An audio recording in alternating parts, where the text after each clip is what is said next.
Bonjour, c'est une image proprement sidérante. En pleine République islamique d'Iran, juste devant l'université de Téhéran, une femme se montre en sous-vêtements. Ce geste, hautement politique et totalement sans précédent, a fait le tour du monde. Depuis, cette étudiante est même devenue l'incarnation de la résistance et l'un des visages de la lutte des femmes. Mais comment ces images-là, filmées clandestinement, parviennent-elles jusqu'à nous? Et comment ce geste est-il devenu le nouvel emblème du mouvement baptisé Femme, Vie, Liberté? Ces étudiantes, massées derrière la fenêtre de leur salle de classe, n'en croient pas leurs yeux. Car ce qu'elles filment avec leur smartphone, tout en essayant de se cacher derrière les rideaux, est proprement inouï. L'objet de leur sidération, c'est cette camarade sans voile et en sous-vêtements qui se tient assise devant l'université islamique Azad au cœur de Téhéran. La séquence dure 1 minute. L'étudiante n'aura qu'une seule interaction. Ici, au bout de 13 secondes, elle désigne quelque chose à cet homme au téléphone et à cette femme voilée qui finissent par s'éloigner. Après 28 secondes, elle commence à déambuler en pleine rue, pieds nus, comme résignée. Autour d'elle, les passants semblent à peine la voir. La jeune femme paraît impassible, mais en réalité, elle crie.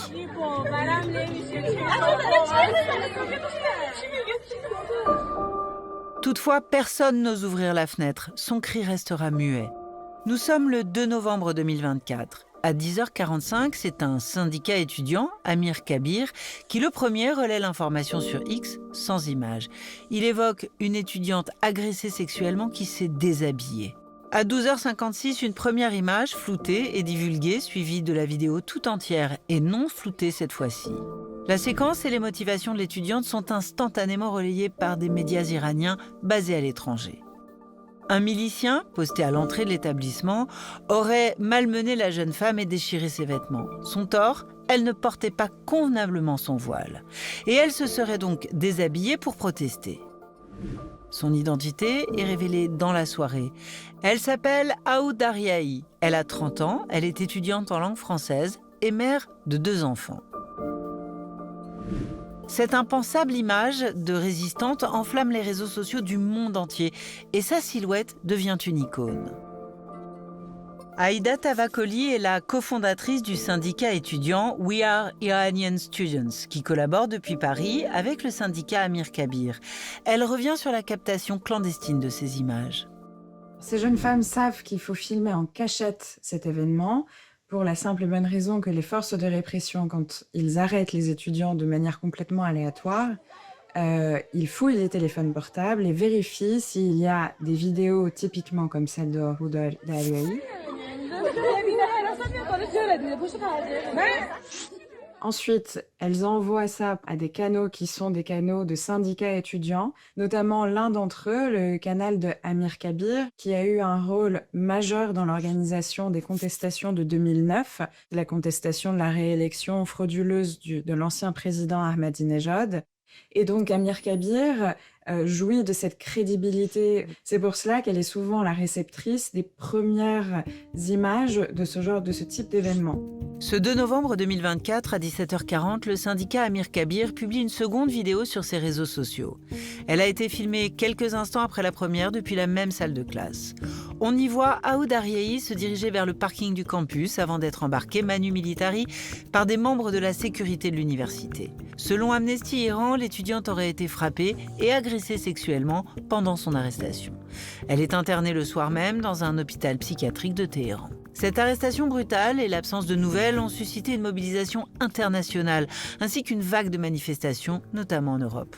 On voit comme l'appareil médiatique du régime islamique est extrêmement efficace, puisque le soir même du 2 novembre, il y a un média officiel, Khabar Fouri, qui publie une vidéo d'un homme au visage flouté.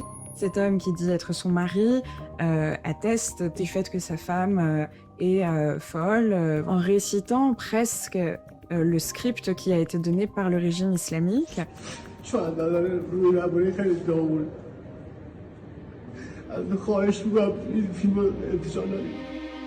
On l'apprendra plus tard, Aoud Ariahi est en réalité divorcée de cet homme depuis 2 ans.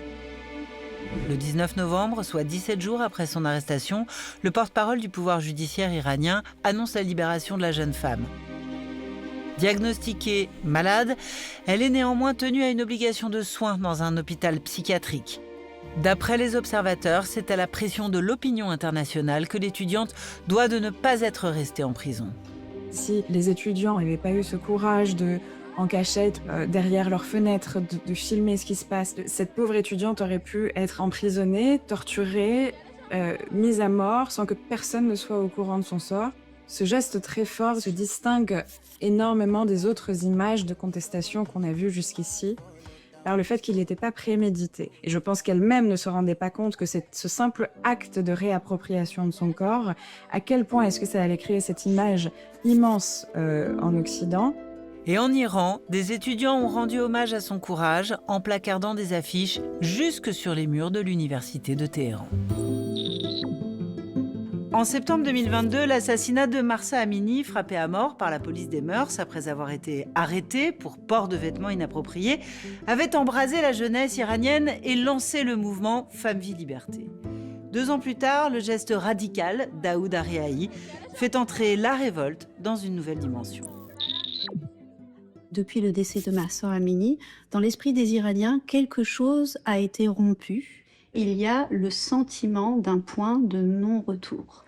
Le régime a peur des images parce que tout simplement, c'est quelque chose qui relève d'une sorte de preuve bien plus haute que le témoignage verbal. On sait qu'actuellement, du fait des réseaux sociaux, il y a une diffusion qui est à la fois rapide et massive, qui ne permet pas d'encadrement et surtout de contre-discours préparés par la République islamique. C'est la raison pour laquelle la question du diagnostic de folie par l'État concernant Mademoiselle Tarioi a été aussi évidente.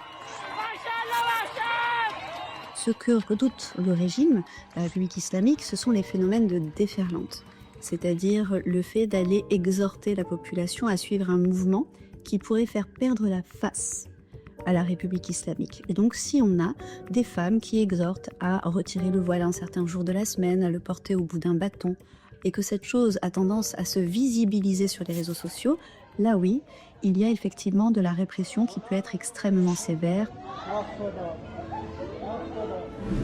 La jeunesse iranienne ultra connectée l'a très bien compris. Depuis la Révolution verte de 2009, les réseaux sociaux voient circuler nombre d'images de ces gestes contestataires. Autant de signes de ralliement destinés à défier le régime.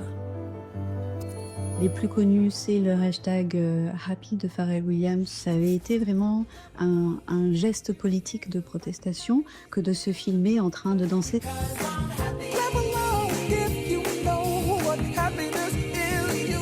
On a eu aussi le hashtag Liberté furtive qui consistait à retirer son voile très rapidement devant des membres des autorités.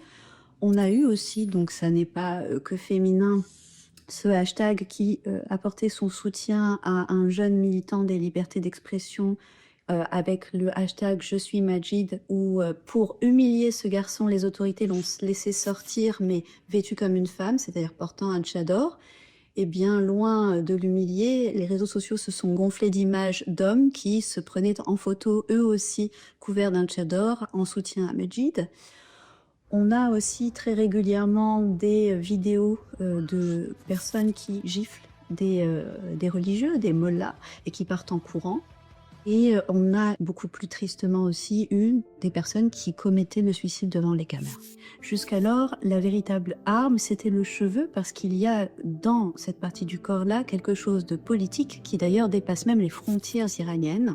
Ce qui est sans précédent, c'est la surenchère dans le fait de se dénuder. La plupart des médias officiels iraniens n'ont tout simplement pas mentionné l'incident. Seule une capture d'écran floutée a filtré sur le compte Telegram d'une chaîne d'information en continu ou encore un article très discret évoquant un acte indécent commis par une étudiante. Les images de ce type subissent ainsi une omerta quasi totale en Iran. Ces images sont souvent destinées à l'international et d'ailleurs, la population a appris à jouer avec cela. Dès lors qu'il s'agit de questions de mœurs, toutes les caméras ont incessamment pointé finalement vers cet épicentre-là et ça, ils le savent très bien. Face à ce feu qui couve, le régime islamique campe sur ses positions. Le 14 décembre 2024, une jeune chanteuse iranienne a été arrêtée pour avoir osé chanter, épaules nues et cheveux lâchés, lors d'un concert retransmis en direct sur YouTube. Son geste a instantanément été perçu comme un nouvel acte de résistance. Mais dans un pays où les femmes ont l'interdiction catégorique de chanter seules, elle encourt une condamnation qui peut aller jusqu'à la peine de mort. C'était une enquête de Suzanne Gervais pour le Dessous des images. Salut à tous.